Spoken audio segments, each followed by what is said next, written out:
Dans le quartier frénétique du plateau, entre les avenues Lamine Gueye et la rue Amadou Hassan Ndoye ex-rue Thiers et la rue Carnot, à quelques jets de pierre de la cathédrale de Dakar, se dressent les minarets de la Zaouia El Hadj Malick Sy.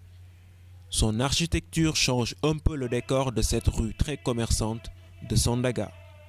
Depuis un siècle maintenant, ce carrefour de la foi au cœur de Sandaga est fréquenté par les travailleurs et commerçants du centre sans distinction de confrérie. Cette Zaouia constitue avec celle de Saint-Louis et de Tivaouane les trois créées par El Hadj Malick Sy, communément appelé Maodo. À l'heure où nous pénétrons à l'intérieur de cet endroit exclusivement destiné par son fondateur à l'adoration de Dieu et à la retraite spirituelle, il était un peu plus de 18 heures. Déjà, quelques commerçants et des employés de bureau chapelet à la main entrent dans la grande salle de prière joliment décorée de motifs orientaux avec un tapis tirant sur le verre. D'après l'imam Ousmane Diop, c'est El Hadj Thierno Saïdou Nourou Tall et El Hadj Mbaye Gueye qui ont aidé El Hadj Malick Sy à acheter le terrain auprès des colons. En 1905, la Zaouia était une simple case. En 1909, on y a édifié une baraque en bois. En 1927, la baraque a été remplacée par un modeste bâtiment en dur.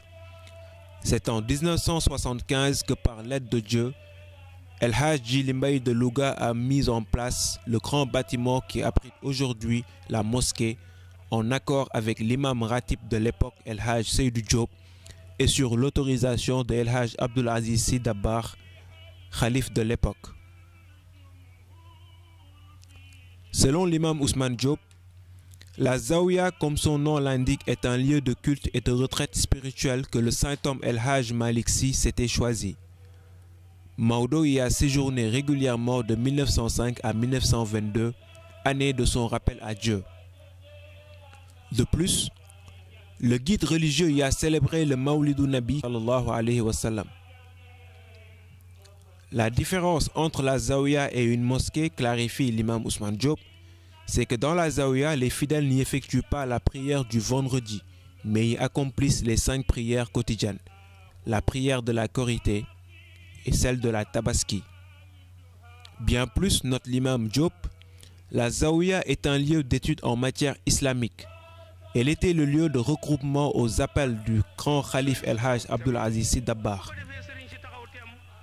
À chaque fois que la situation du pays l'exigeait, El Hadj Abdoul Aziz Sy Dabakh y réunissait les fidèles pour les inviter à retourner à Dieu. Aujourd'hui, comme par le passé, la Zaouia est sous la tutelle morale du khalife général des Tidjanes. Toutefois, un comité de gestion est mis en place pour s'occuper de l'entretien de ce lieu de culte et l'organisation des Mawlids. À ce sujet, l'imam Ousmane Diop rappelle que le Gamou de Tivaouane et celui de la Zaouia se tenaient simultanément à la même date. C'est en 1975 qu'El Hadj Abdoul Aziz Sy Dabakh, alors khalife général des Tidjanes, a demandé et obtenu la séparation des deux célébrations.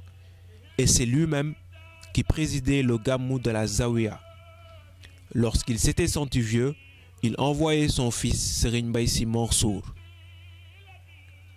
Parmi les principaux imams qui se sont succédés, on peut noter El Hadj Pedre Diop, El Hadj Moussa Ndour, El Hadj Cheikh Ndiaye Mabey, El Hadj Seydou Diop, El Hadj Simber, El Hadj Ahmed Seck Diop, Ahmed El Mansour Diop, imam Boubacar Diallo. El Hadj Ousmane Diop est l'actuel imam de la Zaouia.